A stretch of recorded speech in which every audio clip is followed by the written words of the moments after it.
Howdy, folks. Happy Wednesday. Happy hump day. I wonder what we're going to talk about in the pre-show, Russ. I have no idea. I was like scratching my head. Like there's nothing happened yesterday. Nothing controversial. Nah. Nope. All right. So let's talk about it. Everybody lost their mind with the Baseball Writers Association vote for the Hall of Fame. There's still in this day and age, there are still people that don't understand that Major League Baseball does not run the Hall of Fame. They don't understand that. I don't think they even understand sometimes how the Writers Association works, but we'll move past that. Then you get like tweets from like Gary Sheffield because his uncle, like of course it's his uncle, but some people may not know Barry Bonds didn't get in, and he's like, hey, let's start our own Hall of Fame of players, and we'll vote the players will vote each other in. And I responded back and I said, go ahead. Like, you have all the money, go ahead and build a place and do it if that's what you want. But again, those kinds of remarks, and then you have Marcus Stroman, who's against really any writer at this point, just saying that if he doesn't vote in guys that he likes, that they all suck. And then you have fans that are like, hey, there was one guy from Fox. He was a regional analyst that basically said, hey, Barry Bonds is the best hitter of all time. And I just responded back and I said, better than Ted Williams? And he wrote, yes. And I didn't even go back after that. Like, it's just, there's no reason to point out statistics or do anything after that. The amount of outrage from this vote, there was one guy who said, Kevin, that he was going to boycott the Hall of Fame if Barry Bonds didn't get in. And I said, you can't boycott a sport that's locked out.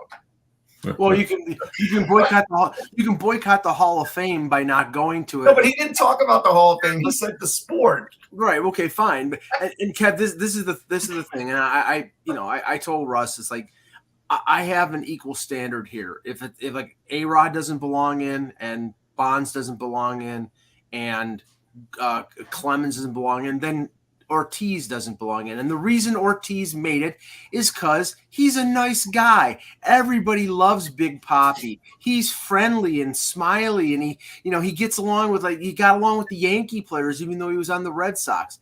I don't give a good goddamn about that. It's whether he cheated or not. And somebody I responded to on Twitter, he said, Major League Baseball's all-time hitter, Pete Rose, Barry Bonds' all-time home run leader, and leader of Cy Young Awards, Roger Clemens, are all not in the Baseball Hall of Fame. And I'm like, yeah, that's what happens when you cheat. Yeah.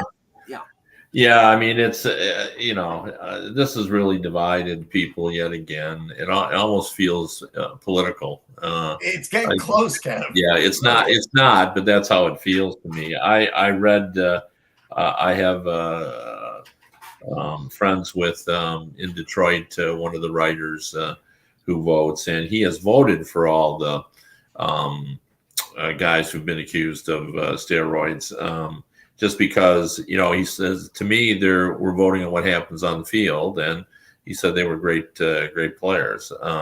That's his position. I've had a really fascinating debate on this with, a guy that understands steroids a lot better than I do, but has really educated me on it. And his point is, you still have to put the work in.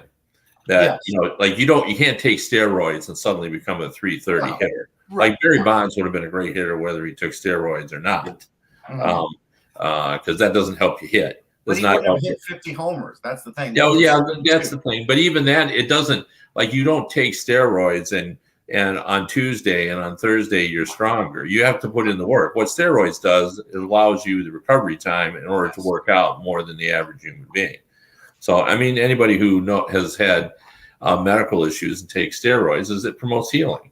Yeah. And that's where it helped Clemens the most, because people forget when he left Boston, he left a broken pitcher. His arm was bad, and he was really. That's why when he won the 20 games or whatever and the Cy Young in Toronto, we were all like, "Wow, that's unbelievable!" And then you find out later why. He's in the Sky Dome Hotel getting shots in his ass from Brian McNamee. I'm going to say this to Bill C. real quick. Mike Piazza has never admitted to using steroids. If he were caught and I saw that he was on the list, I would want him out of the Hall of Fame. Let's just be clear. If you want to hide behind David Ortiz because you're a fan, you're welcome to it. Bill C., here's my standard. If anybody who is in the Hall of Fame currently is proven to be a steroid user, he should be kicked out of the Hall of Fame. But don't you feel a little bit differently though about guys that use steroids to recover from injuries more so than guys who just pinpointed to that?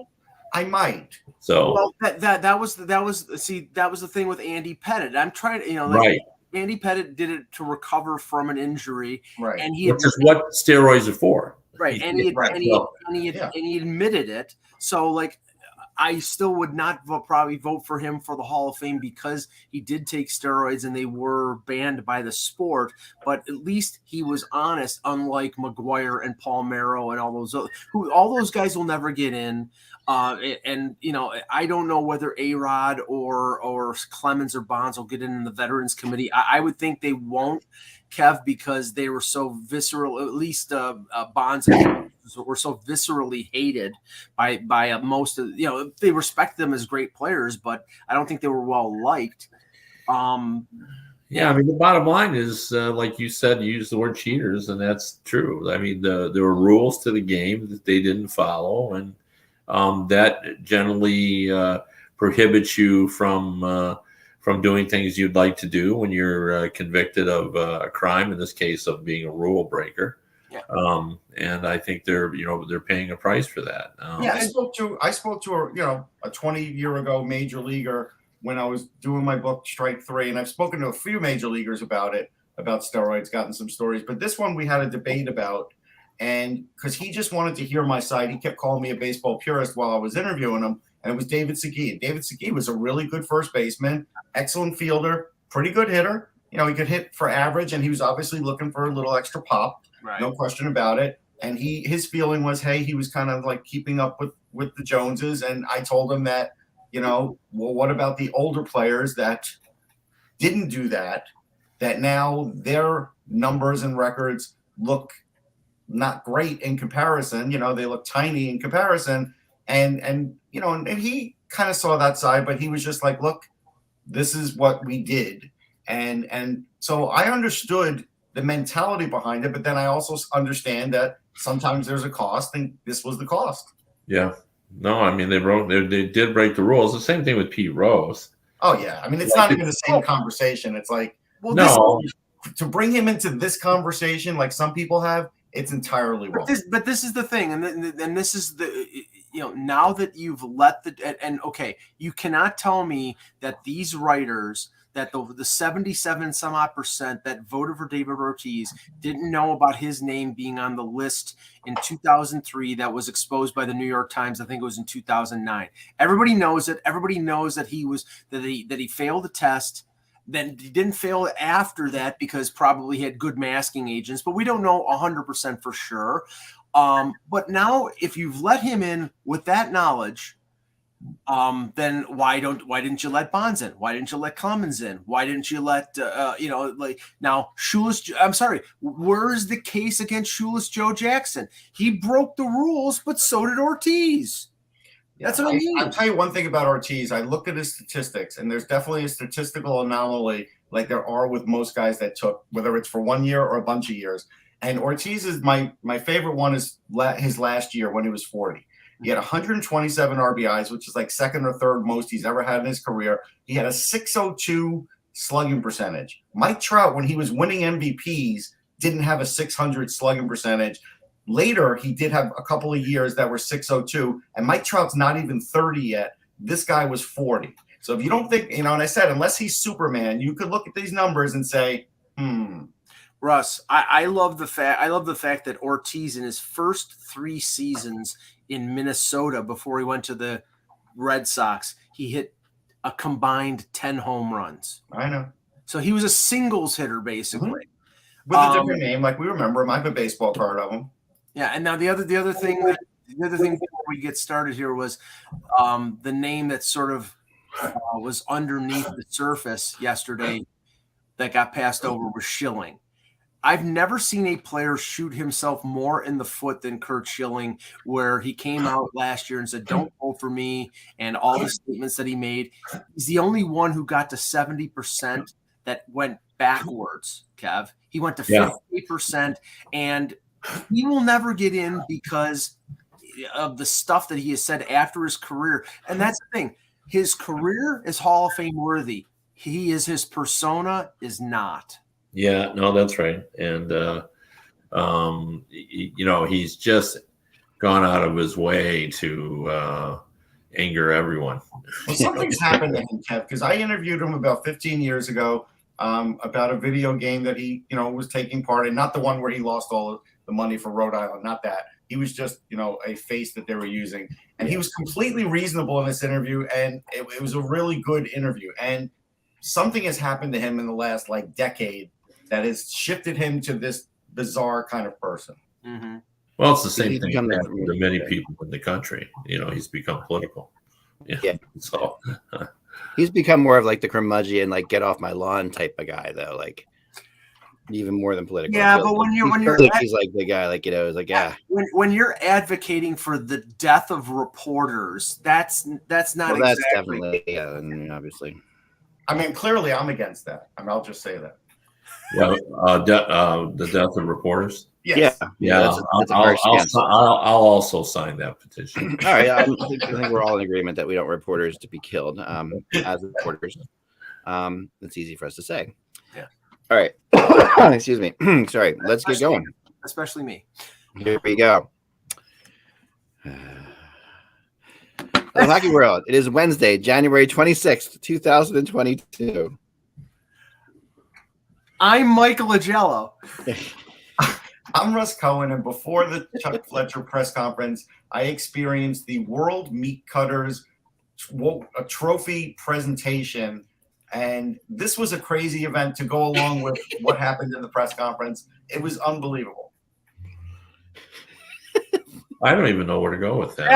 Yeah, I'm Kevin Allen from Hockey Buzz, and I'm both intrigued and appalled. I really don't know why that wasn't the pre-show. I'm Eklund. You're watching the HockeyBuzzcast on HockeyBuzz.com.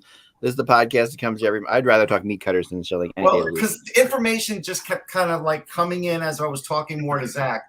But I walked in, and there's screens up with pictures of videos of Rocky playing, stand-ups of Apollo Creed. There's a ring announcer sounding like Michael Buffer. There's some people in boxing garb, and there was a sign Meat Cutters award ceremony, and I didn't know what any of that meant. So then I got upstairs. We're all talking about it. I talked to Zach, and it turns out Texas Roadhouse is sponsoring this, and they're getting the best meat cutters across the country. How do I not know about this? So there was a guy in a red robe, and Zach is that guy I think is the champion. He's literally there in a red robe, he's Roberto Duran, and I'm a red blood-soaked robe, Russ?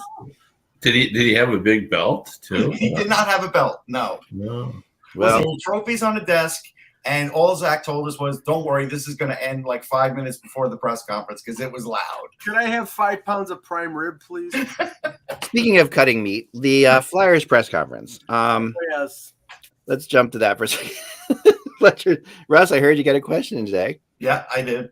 What was your question? Explain. My question was, the managerial change happened December 6th. Yeah. Why did it take so long to get an assistant in there? Because Rick, Torchetti's not even in there because the poor guy has COVID now. No, that's the other thing. That's just unbelievable. He landed at the airport and was immediately put in COVID protocol. It's the Flyers' disease. Don Torchetti. So Don Torchetti may not even make his coaching debut Saturday. But beside that, I kept wondering and said on the show why for weeks and weeks and weeks they had not done this. And Chuck was like, well, his basic answer was, some people didn't want a job for just 2 months. It's a short-term thing. It's hard to get somebody. He gave 3 or 4 different excuses. But, you know what the answer is? When you're a GM and you have a Rolodex, there are some people you can call on that will come in on a moment's notice and help bail you out for something. And it took him 4 or 5 weeks. That is not a good sign. And John Torchetti was with the Minnesota Wild. He actually replaced Mike Yeo. I want to read a text from a Minnesota Wild fan that I'm friends with, okay? Yeah. And this is what they say. So the Flyers added John Torchetti to the coaching staff. Pretty odd move if you ask me. He was Yo's replacement on an interim basis with the Wild when Yo was fired. Right. I like Torchetti, but it must question where the heck the Flyers are going. Can Eric Stahl be far behind once the Olympics are over? Or maybe Zach Parise? What's next? No, Manny Fernandez and Marion Gaborik. Well, Jerry Mayhew scored yesterday. It's his second goal in 9 games. So he's like, the great player that they found. So there you go. I don't know about you, but if I had a job, let's just say I could get fired from Hockey Buzz, and and let's just say I brought you guys, like I said, I was a general manager of Hockey Buzz, and and I could get fired, and if I got fired, you guys would also get fired. So let's just say that, for example. Okay, say you're my coaching staff and I'm the GM, which is couldn't be further from the truth, but let's just say that's the case. So we're in that situation, and I get fired, and now I get hired by another team, by another website, okay, to be their GM.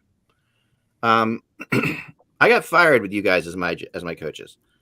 Why would I go back there? Like, why would I not? Like, I mean, I'm not, and honestly, this is not a personal thing against you guys. I'm just saying, why would you do that? Why would you repeat the things that got you fired someplace else? Because you trust us. Yeah, that's the thing. I think the question you raise is a good one, though. But you look at historically. Especially it's less true today than it used to be, but when you hired the Glenn Sather crew out of Edmonton to go to the Rangers, you knew you were getting Oilers. Well, that's a Stanley Cup crew. Sure. Yeah, that is, but I mean, I think that I just use that as an example. Yeah. The Flyers have been poaching Kings too, because they poached Alan McCauley. He's a King. Mike O'Connell is there. He's a King. Dean Lombardi is a King. So they have been doing that. But Kev, here's the other part of this. The other part of this is this took a while, as he said. Yeah. But the point is, would you have fired anybody without having a replacement? Yeah, that does happen. I mean, you know that does happen. You get angry and things go south, and I mean, you should be better organized than that. But I didn't think you finished your thought there. Sorry, go ahead, continue your thought. Yeah, but I mean, I just think that you get comfortable with a group of people. You just want to surround yourself with people that have your back, that you're not worried about them, and you convince yourself that what went wrong in the previous team was not your coaching staff, but circumstances.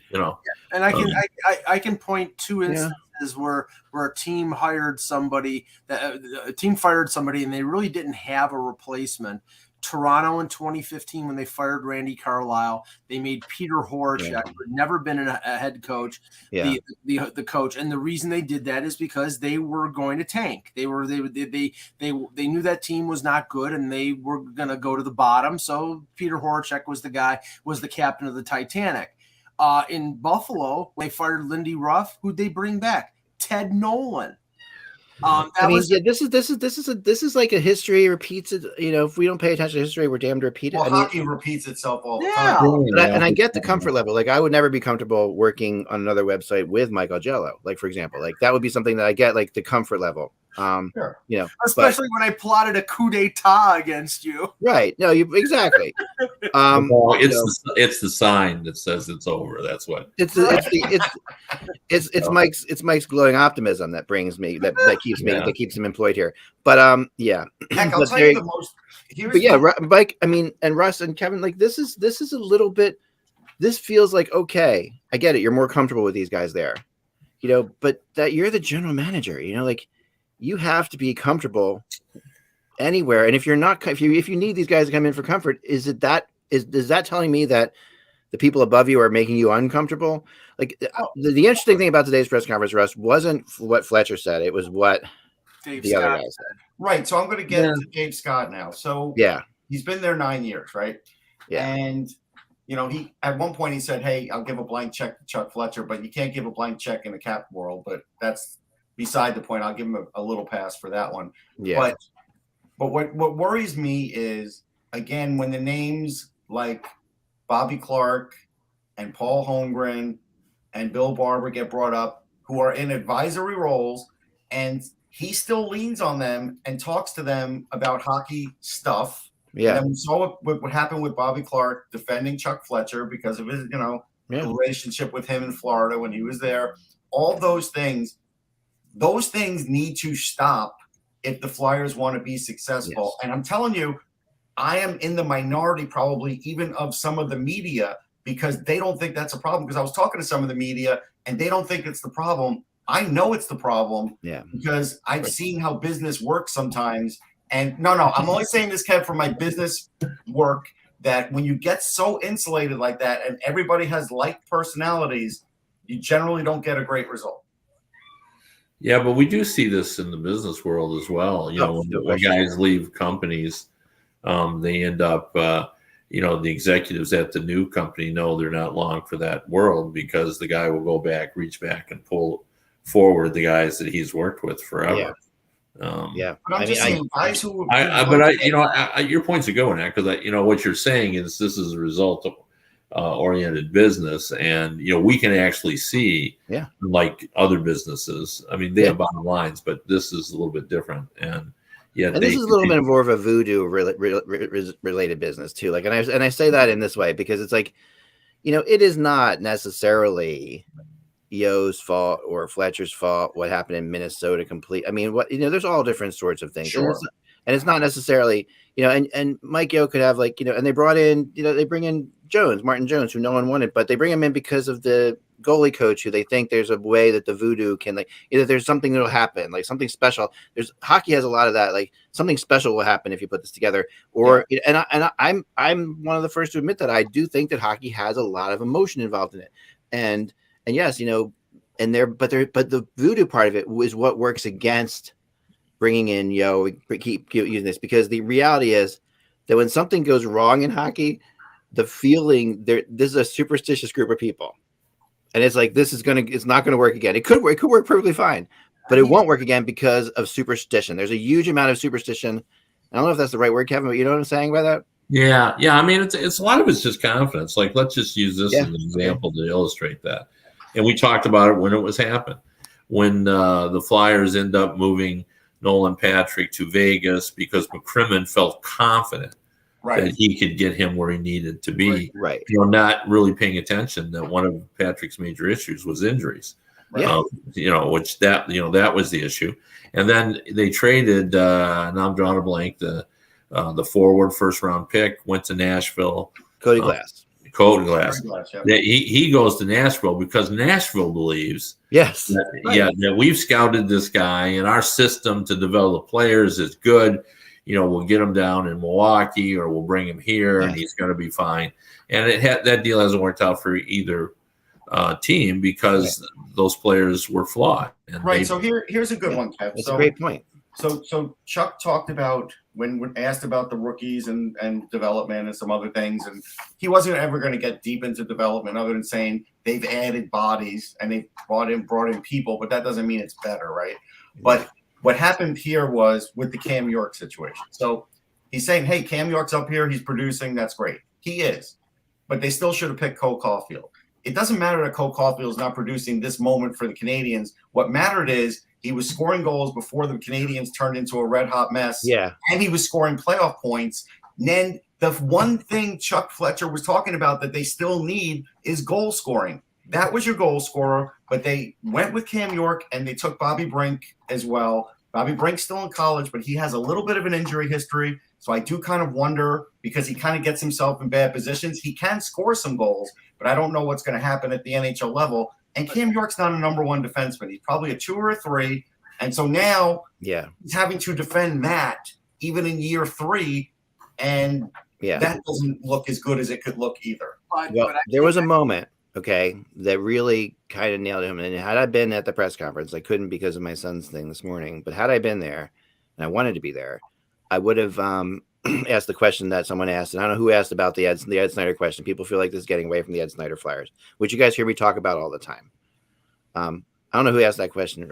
I forget his name. But it was a good question. And it was an interesting question because Dave Scott jumped on, and said, people are saying this isn't a family anymore. This isn't and this is something that I've heard constantly from fans, and I've heard constantly from players within the organization and other situations. And Dave Scott took the question and obviously felt personal about it. It's obviously something, and I know, I've talked to people around him and him. I know this is a problem. I know this is something that they're dealing with. I know they're dealing with people and whether or not you think you're creating a family or not, perception is reality, right? So if people are perceiving this not to be a family, people are perceiving this not to have that Flyers mojo that Ed Snyder had with it. Again, superstition, again, voodoo, but still, again, but something that's, perception is reality type situation.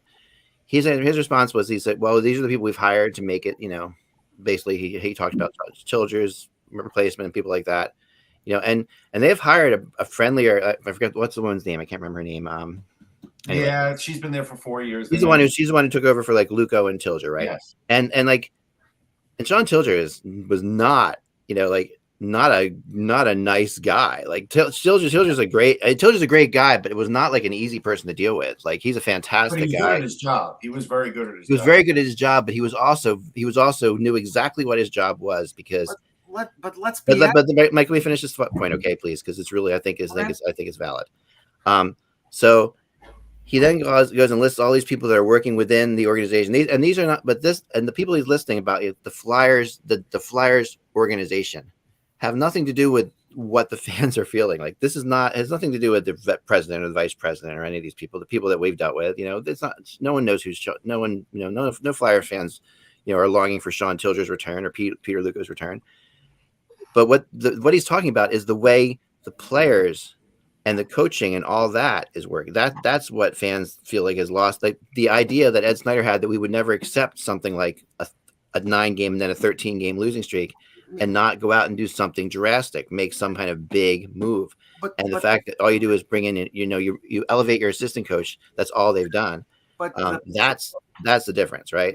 The problem here is that that Ed Snyder managerial style or ownership style, they didn't win a Stanley Cup in 47 years. Yeah, Mike, but I've said many times, we've had this debate before, it didn't matter because look at how many cup finals that team went to. Look at how many times that team is. I mean, that you're not going to win this cup, but at least as a fan that your team's going to go for it and that your team's going to make a chance. And the Flyers fans have grown up with that, and I can't emphasize that. Valerie Camillo is the Valerie Camillo, great person. I met her.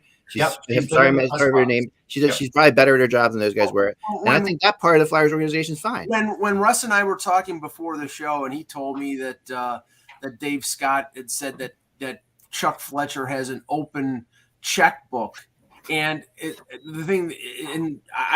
Russ said, "Well, it's a salary cap. It doesn't matter. It's not an open checkbook. I mean." Yeah, no, but that's maybe he's talking in terms of he might be talking in terms of he can pay whatever he wants to do coaches or what have you. I get that, but Scott is weird because at times he puts himself with Comcast and at times he acts like he's not with Comcast. Yes, I agree. There was a moment there where you saw that they were great partners, and then there was another. Yes, then a second he says we love them at Comcast, we love them. So he goes back and forth, and I think is the inherently the issue is that he needs to obviously he works for Comcast, but he needs to be a guy that you want to hire a guy that cares about the Flyers and isn't working for Comcast and necessarily, even though he does. And so what he did to kind of mask that was talk about all the people he had around. I have good hockey people around me. Yes. Yeah. Well, I dispute that because he's operating under a false premise. The problem with the Philadelphia Flyers right now is not their ability to go out and make a big splash and sign somebody, because they did that with Ilya Bryzgalov. They've done that with Kevin Hayes. They can sign the big free agent. The problem is that their player development sucks. They've had draft picks that they haven't developed properly. I don't necessarily agree with that. I mean, I think Farabee, Konechny, York, I think their player development and even Carter Hart. I mean, I think Patrick Rubstov. I mean, there are players, but I mean, they've also gotten more out of some of their first and second round picks than other teams have, and I think that, and that's another thing that I felt during this thing that was really troublesome was like he's sitting there and Fletcher at one point says we need more top end talent. Right, you need more top end talent, right? That's always something that everybody will say, and everybody wants more top end talent. But we went through this process the other day when we were doing the first round draft picks and saw that the Flyers aren't void of top end talent.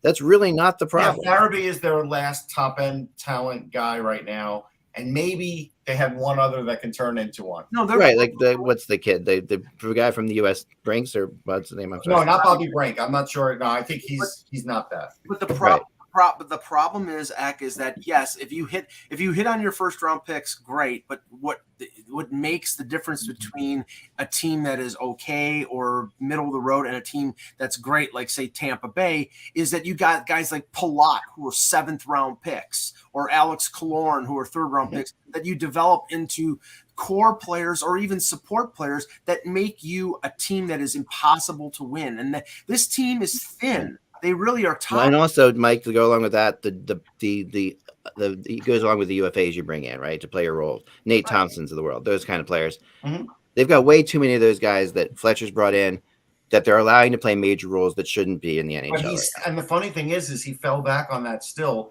He said, look, we played the Islanders last night, and they're a big, heavy team, and we were lacking in some of that. That is not the Flyers' problem because, again, they have Zach McEwen who's trying to bang people around, but he can't skate and he doesn't have good hands. So I feel like Fletcher's doing what and I feel like Fletcher's doing what he did in Minnesota, which is listening to a lot of people. Yes. And doing what the consensus of that is, as opposed to a GM like, say, in Florida, like a Bill Zito, who is using his central vision to make the team. Yeah. I don't feel that you have a heavy guy like Austin Matthews who could score 40 goals. Hey, that's a great heavy guy to have in a lineup. Yeah, sure, but you need a GM that has a central vision, and he always goes back to the people he has around him. The people he's very much a GM who,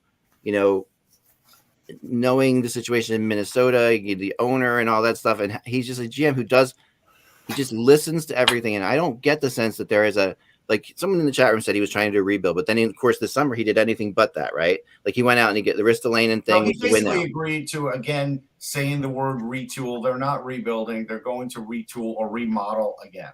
But the Ellis Ristolainen, those are moves for now, right? They were moves for now because Ellis has terms, so he's a move for the future. And Ristolainen, in his mind, was a move for the future because they were hoping to re-sign him. Right, but now they're hoping to re-sign him again, and they're doing that because they feel like they don't want to admit they made a mistake with him, and that instead of re-signing him based on what he's done. But Kevin, this is where I thought that was where I thought the press conference today was interesting when it came to the players like Giroux.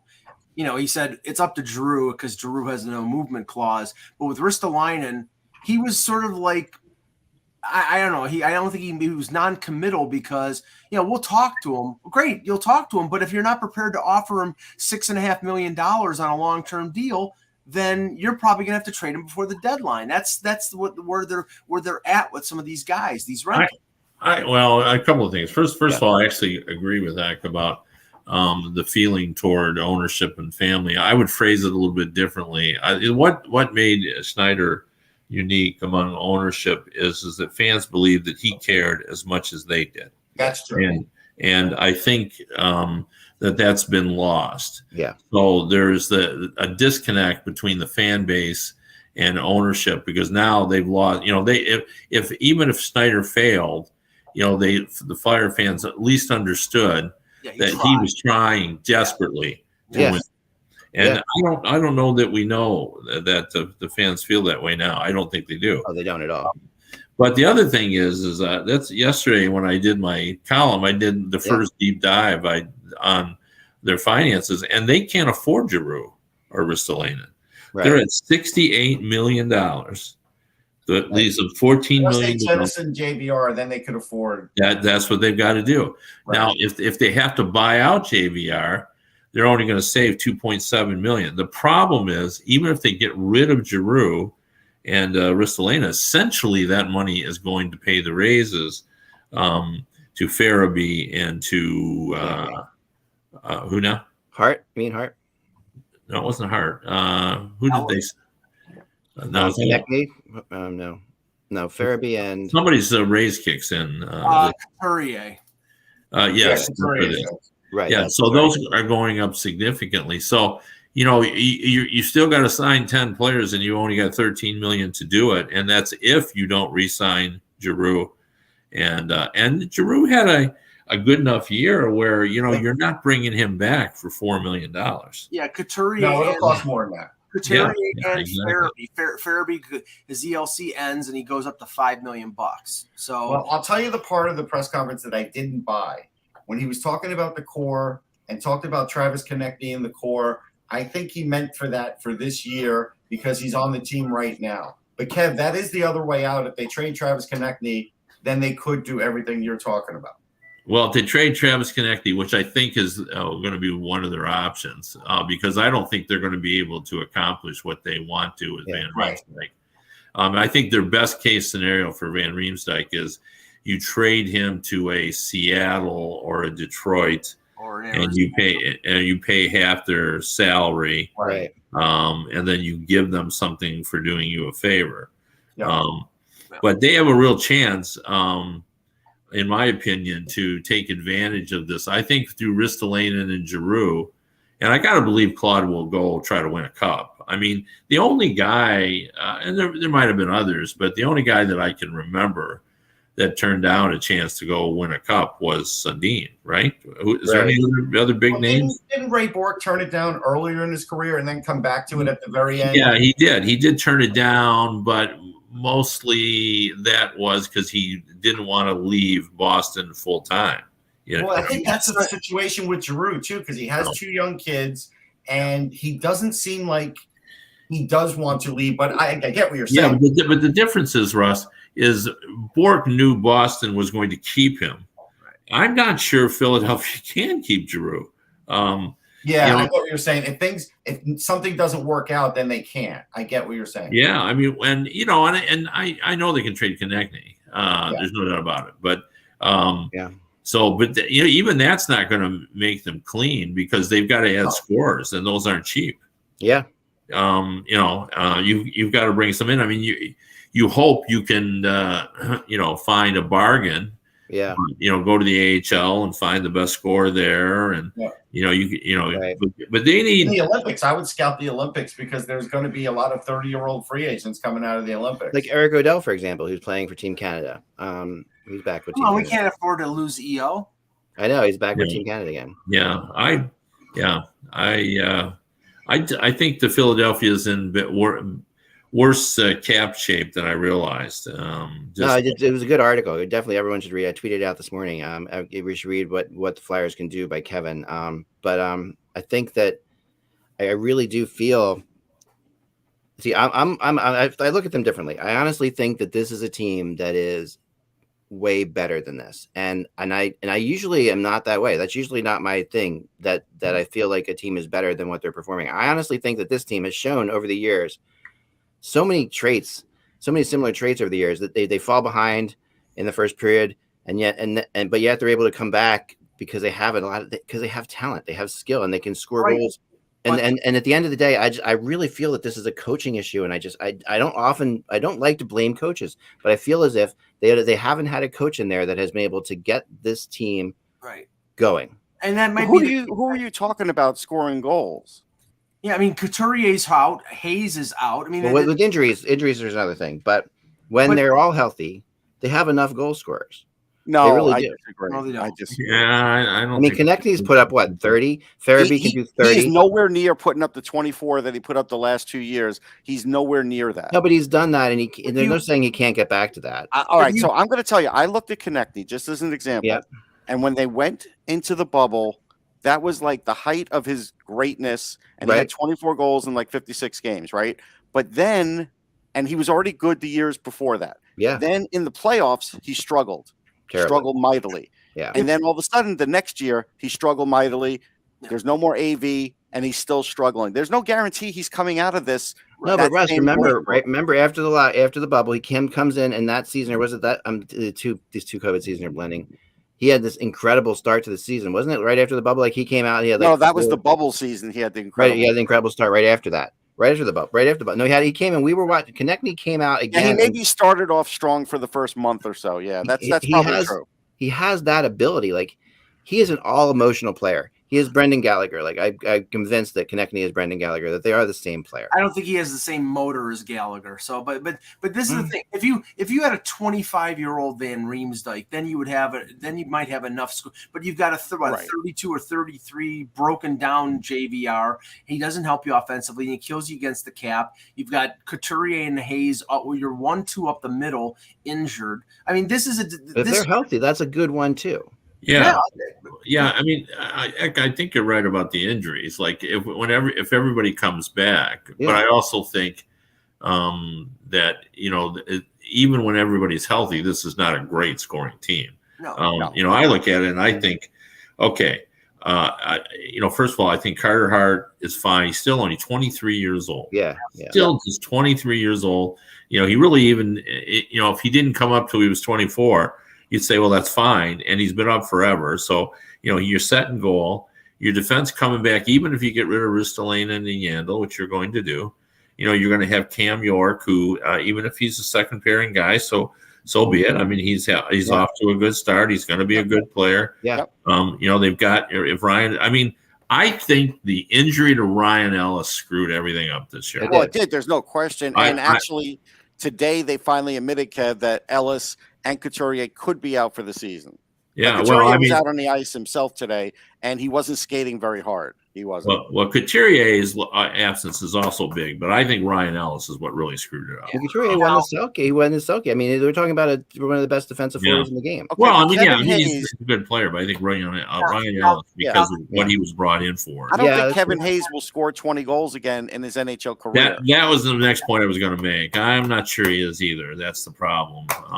I like Kevin Hayes as a player, but I just don't know. He's another player that, when motivated, is phenomenal. No, but injuries are taking over. Injuries are taking a toll. But we saw him come into the bubble where the playoffs, where he was just incredible.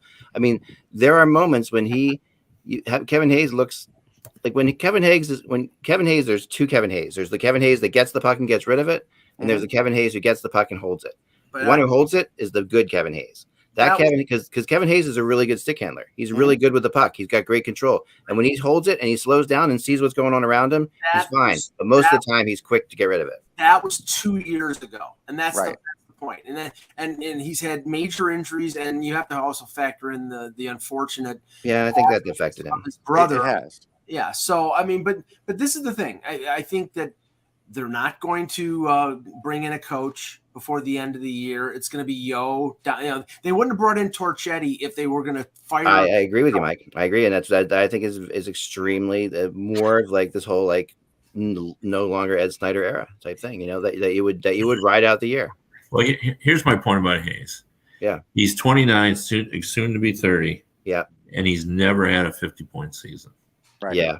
So, I mean, I like I said, I like him. He's a good player, but to think, that he's suddenly going to give you your offensive lift when he comes back and he's healthy, like, I don't think that's going to happen. And that's on Fletcher because, I mean, the reality is, Fletcher says we need top-end talent. When he gives Kevin Hayes 7+ for that all that time, that's Fletcher saying that he's getting top-end talent in Kevin Hayes. Yep. Yeah. And now he's saying we need top-end talent. Well, what about Kevin Hayes? What about – and many times he – where Fletcher didn't want to blame the injuries, he did go back, and of course, and I think I'm okay with people blaming injuries to a degree and blaming COVID to a degree, but that's not what it's about. It's about what you see and what you see out of a team's fight. You know what I mean?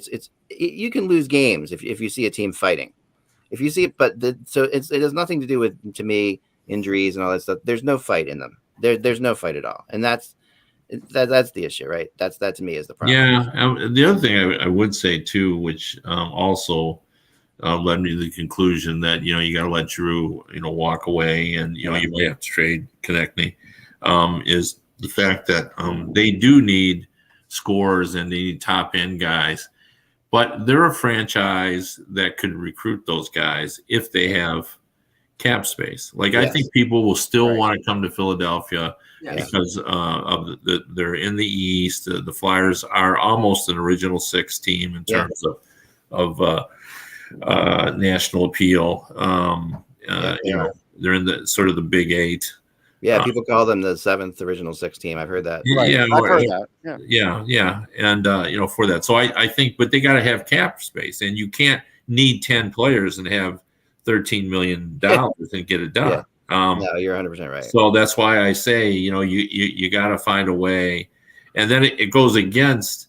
That's the problem I had where, I said, okay, if you get rid of Giroux and Ristolainen and you've already got a high early pick that you're going to get out of this year, then you can say, okay, well, this is my feeder pool because I'm going to get it right this year.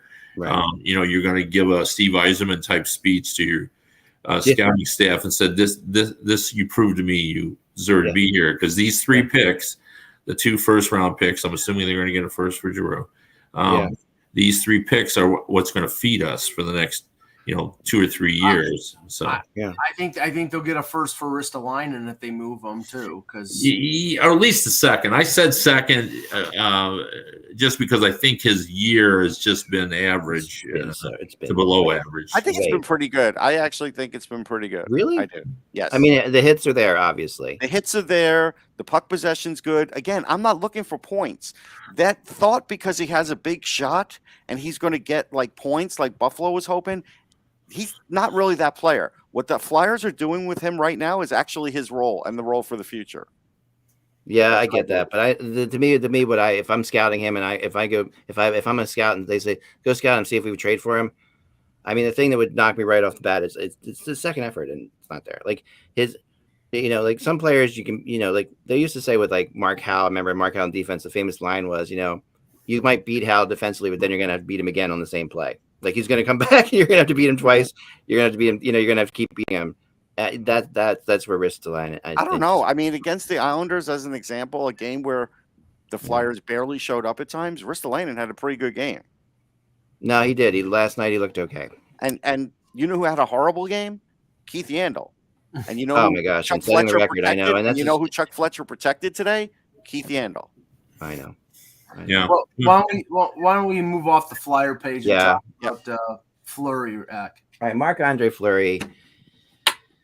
There's so many different things out there, Kevin. What have you heard about? I remember you mentioning some things. I don't talk about what I heard today. Well, I mean, it's hyped up talk about Marc-Andre Fleury, and no one is absolutely positive he's going to go. But I think everyone feels like I do, is that after he sits and thinks about it a while, he'll convince himself, look, it's not that long, it's 2 months. And I think he would love to go out with another run at a cup. So, but the one thing about the Washington Capitals, which is really fascinating me, McClellan does a terrific job of being very aggressive and very, very quiet about what he does. Yeah. But he, there are a lot of teams, and we've talked about this, who waste the years of their talented players. Yep. And McClellan is not one of them. No. Right. He sees an aging Ovechkin, and he sees Ovechkin still playing his heart out, still playing at a high level for a guy his age. And he said, I'm not going to waste one single year. So this team is capable of making a long run. Like, they're not a favorite, but they have enough parts to do that. And I think his goaltending, when you go look at and you got to dig a little deeper. You got to go to the advanced stats or even the team save percentage. And all of a sudden you see the Washington's down there with Edmonton. Yeah. And in the advanced stats, you see it as well. Their goaltending has not been good enough. Yeah. Yeah. And because of that, I think he said, if I'm going to go, I'm going to go big. Right. Well, the interesting thing, and I didn't think about this, and maybe I'll put it out there for everybody and thinking this is a valid thought.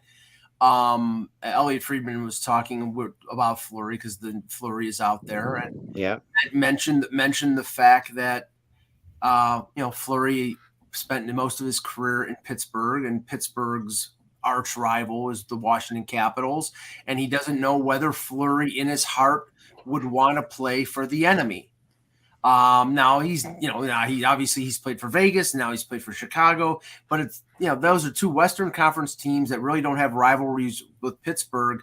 It's another thing to play for, who you like being a Leaf and playing for the Habs. It does happen, Mike. I mean, it's like, I know it happens. It's rare. It's rare. Whether Fleury would be willing to do that as a last, like going out with a bang, but with the Caps. I think the better phrasing, Mike, would be, though, and I think this is definitely true, given his option, he'd rather go to Colorado and try to win a cup than to come east and have to compete against his buddies in Pittsburgh. Exactly. Right. I think that's a great point. I think that's a really great point, given the option. I mean, the one player I remember who famously when Forsberg signed in Philly, and Detroit was also trying to get him. I remember that was an issue. I remember talking to Fleury and saying, yeah, he said it publicly. Yeah, he didn't want to play for the Red Wings. I mean, the Colorado Red Wings thing was such a big thing, right? So he just didn't want to play for the Red Wings. Yeah, Josh George has blocked a trade from Montreal to Toronto because he hated Toronto so much because he was with the Habs. So he ended up going to Buffalo and they love Josh George is there. Oh yeah, he was fantastic. But he knew that if he went to Toronto, he'd probably get the same treatment that Mike Komisarek got there because he stunk. Yeah, no, I think with Fleury, he's going to look at the best chances he has of winning, right? Too, like, Colorado would be. Colorado. This is why Edmonton's a tough one, right? Because I think that Edmonton for him, I think would be a tough one just because they are so wildly inconsistent. I don't think his groin muscles could take having to be an acrobat and make 50 saves a night with Edmonton because going to the team with the best scorer in the league, Ovechkin, that you got a shot. You have a shot there. Kevin's right. They become a borderline playoff team to a contender immediately. And he and Ovi have had kind of a friendly rivalry. I did a story on Ovi, and I remember specifically going and talking to Mark about that, and he was so good on him, and he said what drove him crazy is Ovechkin would set up in the exact same spot every time, and he said, I knew that shot was coming. I've seen that shot. And I'm ready for that shot, and it just blows right by me. Yeah. Yeah. He was funny about it. I'm sure Ovi read that and thought, that Marc-Andre Fleury is a great guy. Well, he is a great guy. And they both have that joy of the game. They both have the joy. They do. That's a great phrase for it. They both have that joy for the game. They love being hockey players. Fleury always is smiling. Every time I see him, he's the happiest guy in the locker room. Always. Yeah. I mean, to me, it was obviously a thing for Fleury to go to, it took him a bit to decide whether he was going to go to Chicago, remember? So that was but once you make that decision, you might as well make the decision to go to a cup contender. That's well said. I mean, you might as well play it out. Right. He expected to go 2 months. He thought the Chicago was going to be a playoff team. He was mentally prepared for that. That's what I always used to say about when guys would turn down the World Championship. Didn't you plan this year to play until May or June? Yeah. Right. Well, then just do that. Plus, you get to go to Vienna and have a vacation. But people don't realize about the World Championship. Like, you're right about that. The World Championship is a beloved thing for hockey players' wives. They love if it's in Paris or Vienna or one of those places, but if it's in it's in Riga, Latvia, right? They're not going. Everybody's out.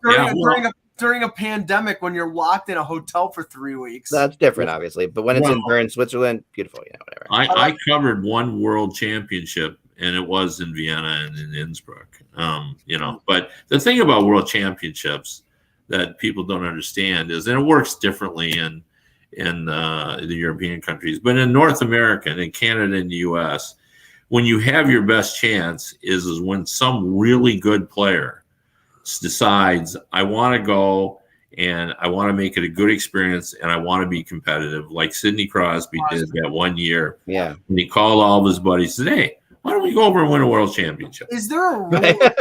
Is there a rule that the World Championship can't be in the U.S. or Canada? Because I can't remember them ever being here. No, there isn't a rule. But it's hard to get cities to really go for them because they're not so sure what the attendance will be. Now, or if they're going to have the rink for the playoffs, they don't know. Well, just schedule for Edmonton because they know that they'll be done after April. Okay, or Toronto. Patrick Alvin named the Vancouver Canucks GM. Not exactly a shock because his name has been out there for a while, and he worked under Rutherford with Pittsburgh. So I mean, Kev, Rutherford, he brought in an assistant GM, Emily Cost. Well, he really brought in 2 assistant GMs. Yeah, he did. He brought in a senior assistant GM and a nouveau. And, not everybody would want to have a guy like Rutherford above them because Rutherford knows everyone in the league. He knows how to make trades. He's going to be better at it than you are. He's going to want to have his imprint. But, and that's the big but, he's 72 years old. That job's going to be yours pretty soon. So, and I'm sure he and Jim have a great relationship. They were in Pittsburgh. So, I mean, this is a logical hire, and I don't think it changes Jim Rutherford's game plan for what he wants to do with the Vancouver Canucks. And, this is a case of what we were talking about before. He's comfortable with him. So now it is interesting to me that when you have a GM who, like in Rutherford's case, there's a team president, right? Who's called the team president, but you do what he's doing there. All you're essentially doing is not having a team president in a way, because what happens is, the team president would fire the GM. So if you don't have a team president, basically you just have, it's up to the owner whether or not you're the GM. Basically, it comes down to, that's really what it comes down to, right?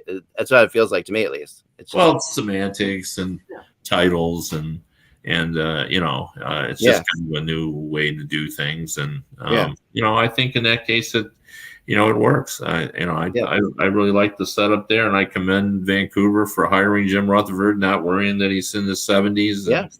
And, Lou cleared the way on that one. The other thing was the Aaron Dell being set up for a meeting with the Department of Player Safety after he, how shall I say it, knocked Drake Batherson gently into the boards. Gently? Yeah, and I'm being sarcastic. This is really a shame too, because Batherson's going to the All-Star game and all this. I was really, and now he's was. not. Now has had a great year. He's one of those guys. Yes. This is a 5-game suspension in my eyes, because there is no reason for a goalie to act like Chris Pronger when he's not playing the puck and the guy is just skating by him. Like, this was horrible. It really was. Premeditated. It was premeditated. It was. Yeah. It was. Other things, but it's also a thing that goalies do a lot, and it doesn't often end up. Not to that extent. No, not to this extent. But I saw it the other night. The game I was watching. I think it was at the. I'm not sure what game it was. I was watching last night, where a guy skating around gets called for interference.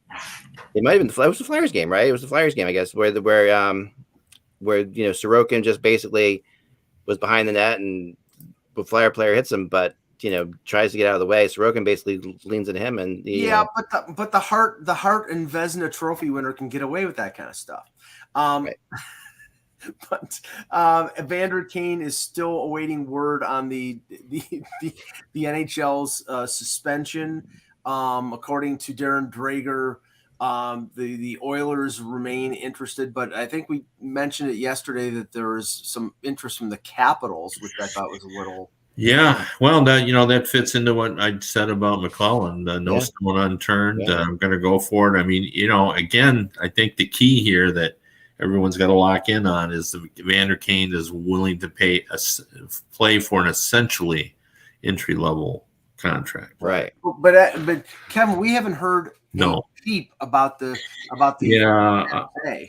I and people that I've talked to said that they feel he's going to get yet another suspension. So maybe he won't even have an opportunity, even if he loses the contract. Right. I don't know though. Could they give him another lengthy one? Like, it seems to me, how much can they give him for this? Well, they could. Well, this is, to me, this goes again beyond the borders of hockey. Yeah. Right. It does. Yeah. It does. Which everything he's done has been the case. One other thing I wanted to mention too, that with Fleury, just real quickly, is don't count Minnesota out as being a possibility for that one. Just from talking to a few people, I know that they have Talbot, and Talbot's been injured. Hakanen's been really good. He's been really good too, but like I said before, many times the Wild's Achilles heel has been goaltending. And Bill Guerin knows Marc-Andre Fleury. There's no He knows that too. He tried to get him before. I know for a fact that he tried to get him way like 2 summers ago when they ended up not moving Fleury when everybody thought they would. Those are two. If they get Fleury, I might have to flip-flop my cup pick. Those are two teams, Minnesota and Colorado, who have known playoff situations with goaltending. Yes. Obviously, Colorado recently having to play Michael Hutchinson in Game 7.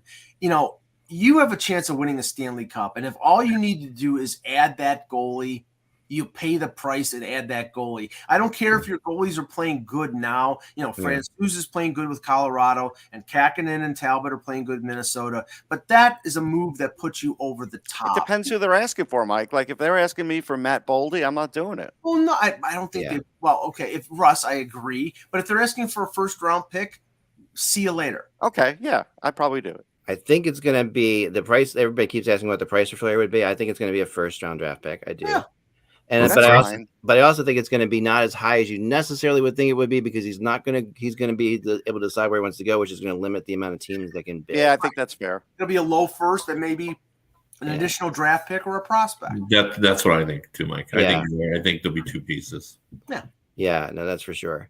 So what else we got, Mike? Anything else? I had one other thing, but I lost. I'll tell you. I'll bring it up, Mike. I tweeted earlier. There's been some things going on with the men's Russian hockey team. Artem Anisimov now is moved on to the taxi squad. Chaikov is now on the main team. Grigorenko missed a practice. They are having a little bit of a COVID problem. They lost 3 bobsledders already, I think. So these are things where they just got there, and these things are happening to them. So I think it's fair to say that this could happen to a lot of teams. But again, maybe Russia has other things going on. But I'm just, these are things that I'm being told. You know what? If I was an athlete at that, especially if I was not in a large team sport, if I was a luger or in the ice dancing competition or whatever, I would hide in my room and only come out when I had to compete. For sure. You got to wait 4 years for this. Work so hard. I would not leave this to chance. I'm not exaggerating. I would just hole up in my room and only come out to compete. Bring 2 weeks worth of granola bars. Yeah. And bottled water, and there you go. I bet you the strictness on the U.S. women's teams for U.S. and Canadian women's hockey teams are going to be intense. Yeah, but like just as an example, Joe Yurden brought up yesterday on the show here that a lot of the camera people and stuff, they're all in quarantine already. They instantly came down there, tested positive, and some of them have been held up for 8 days already in quarantine. Wow. And they just got there. That's good luck, though. If you test positive right now, that's not bad. That's it all right. Doesn't mean you're going to come out of it. No, that's good. You want to get it now. Like this is when you want to. But you don't know. I mean, you can become a long hauler. There's not a guarantee that. I know. Well, there was a musician who was unvaccinated in France. This was a big story. I've read about it on pretty much every website. And she wanted to participate in some concert. And if you're unvaccinated, the only way you could participate is if you had actually had COVID and could, prove it. So she had 2 sons that had it, and everybody was getting it and, surviving because this is not quite as severe as the other strain. And she got it and she passed away. Yeah, it was a horrible story. I mean, it was everywhere for a while. So she got it on purpose, basically, or no? She did. She got it on purpose. Got it on purpose. Holy hell, that's awful. Jeez. On that optimistic note. Yeah, remember, without the buzz, it's just hockey. Remember to get vaccinated, please. And we will talk to you again tomorrow. We'll be back on Friday with our more of that first round stuff that we talked about yesterday.